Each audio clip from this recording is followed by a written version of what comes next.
What's happening, YouTube, and welcome to my fourth and last part of my build day Frost King Justice League Endless Winter Wave with the John Stewart version of Green Lantern.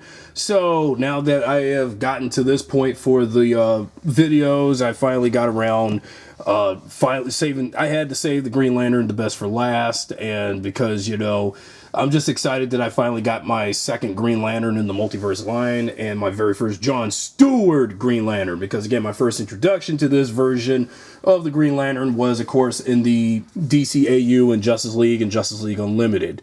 So for me to, you know, like I said last time, what was y'all expecting? How? I mean, there have been other versions. There have been other people who have donned the Green Lantern persona.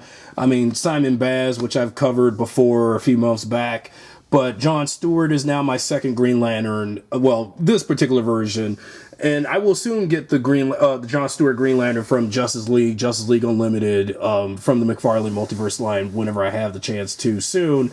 So I can finally, you know, complete that set of Justice League figures for the DCAU, even though I already got Batman and Superman from the DCAU already. So now that we got, that Frost King is now at this point complete. So when you get, the Green Lantern, when you get Green Lantern, he comes with Frost King's head and the cape, because Batman had the arms, Wonder Woman had the torso, and Black Adam had his legs. So let's finally put them together and take a look at Green Lantern so we can look at how I feel about this wave overall. So here's the front of the package of what, John Stewart Green Lantern looks like in the package with the Frost King head and cape. And then his, Green Lantern powered, swords and his other basic accessories. Now, and here's the mapping of how you have Green Lantern for King Frost as shown, like with the rest of the characters. Let's complete the wave with John Stewart. Okay, now that we got Green Lantern out of the package, let's go over his accessories. So before we go over the Green Lantern, let's finally complete the Frost King with his head and his cape. So the cape goes into the port on the back of this. So if you want to put the cape on, because he needs his cape. So make sure you put the cape in this whole port, stick in there firmly, and it goes in just all right, just fine. And sometimes you can even take it off if you want to. And make sure the Frost King's head goes into the neck port. Make sure it goes in all the way. Make sure it goes all okay. And heck, the head went on just fine too. And now, my friends, I've completed the Frost King for this wave. I really completed him. So he's my very first, Build-A-Figure for DC Comics I actually completed, even though wait until when I get King Shark done as of this video recording. So yeah, Frost King is pretty darn awesome. I really like the way he was made and how he came out. So yeah, he is very fierce, and I knew that wait until I stack him up later after I go over Green Lantern, and then this is it for this four-parter. All right, now for the Green Lantern, let's go over his accessories, his basic stuff before I talk about the figure, how he plays, articulate and all that, and then we're finished, and then that's it for this four-part saga. So here's the data file for John Stewart's Green Lantern with the artwork, and then here's his bio. John Stewart is a former U.S. Marine who uses the military training and discipline to protect Earth and the rest of Space Sector 2814 as a member of the intergalactic peacekeeping force known as the Green Lantern Corps. As Green Lantern, John wields a power ring which creates a protective shield around him, allowing him to fly, and generates hard light energy, which also constructs in the form of anything he imagines. Fueled by willpower, Green Lantern's power ring is one of the mightiest weapons in the entire universe, even in the DC universe itself. So here is John Stewart's file card. And then base stand, like as usual, like with all of the DC Multiverse figures I reviewed.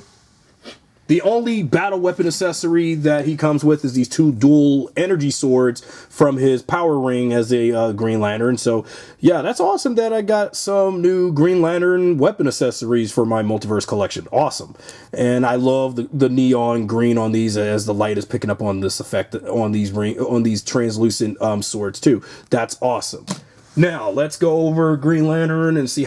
Now, you should know that, well, while he is very well made and well crafted by McFarlane's toy company, but he is very fantastic. I don't even know what's also the point of this little port.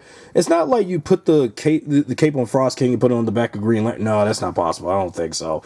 But John Stewart's Green Lantern looks really awesome, and just like the way how they did his face sculpt, his suit, the color, the perfect balance of green and black. Because I mean, again, Green Lantern is supposed to have a green and black suit, which is awesome, and it's just, there's just something about this suit that just screams like, man, can you imagine this suit design for like a potential Green Lantern movie reboot in the DCU, or if the Snyderverse was to be, the DCU was resurrected, the Snyderverse and stuff, because Green Lantern did appear in the Snyder cut of Justice League after all, and I wish we had, wish that the Green Lantern was represented in the, the Justice League, Snyder's Justice League a little bit more.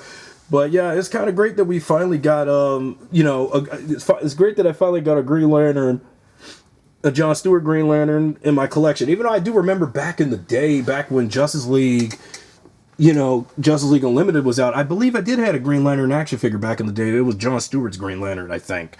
I don't know. I mean, if memory served me right. But this is the very first adult grade John Stewart Green Lantern I ever have, in my collection, period.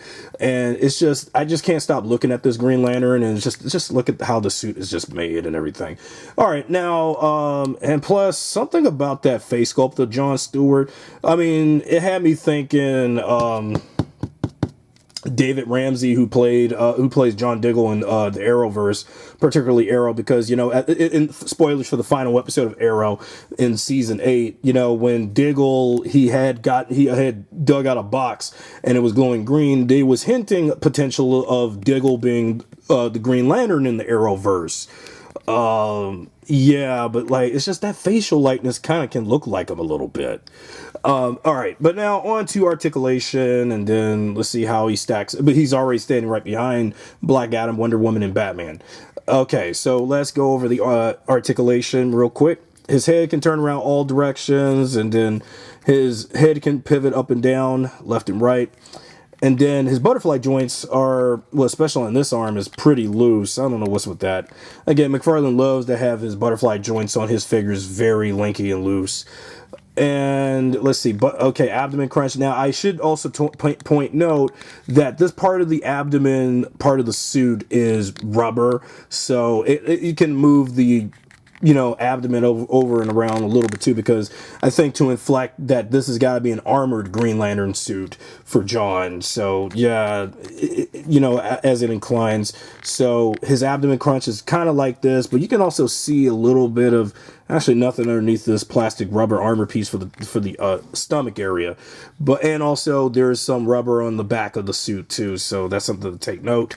And yeah, so that's his abdomen crunch right there, for the most part. And butterfly joints I've already went over. And then his elbow crunches. So his elbow crunches are really good and, good to the point. So you got the elbow crunch on that arm. And then you got elbow crunch. Okay, try not to break your arm, John. Try not to do that. And got the arm, got the elbow crunch on this arm here too. There you go. And somewhere on one of these hands should show the Green Lantern ring, but I guess, well, what the heck. Then battle pose. I know, battle pose for, something for the thumbnail later. And then spread them legs around. And then here is the knee crunch on John. So you got knee crunch, ankle pivot, toe flip on this foot. So that's great on this leg. And yeah, Green Lantern plays pretty good. And I don't know of the two figures that is not Wonder Woman and Batman from this wave, I don't know which of these two that I like the most in terms of playability, Green Lantern or Black Adam. I mean, we'll see. And then knee crunch, toe flip, ankle pivot on this foot here too. So there you have it with Green Lantern John Stewart. And then now let's have him pose, or let's see how he looks with, before I put him down and have him with the other three. Let's see how he is with one of his swords. But it probably won't go into the hand it's supposed to, but, because, you know, here's the thing with McFarlane's figures. The hands really love to be tricky when I'm trying to put some accessory in any of the characters' hands, and that can be very frustrating. Really, really, really frustrating. Really frustrating. I don't want to take the hand out, you know, out of the port. I'm trying to put it, you know, trying to put the accessory in the, well, screw it. I guess I'll just put it in like this, just screw it in. No, I don't think that's possible to do it, but it just won't go in. But I guess, well, screw it. But yeah, these energy swords are great, but I'm trying to put it in the hand for some reason. It just doesn't. I guess, no. Well, forget it. I'm not gonna waste my time. But heck, this is what the Green Lantern looks like in the set, and then that is that's done.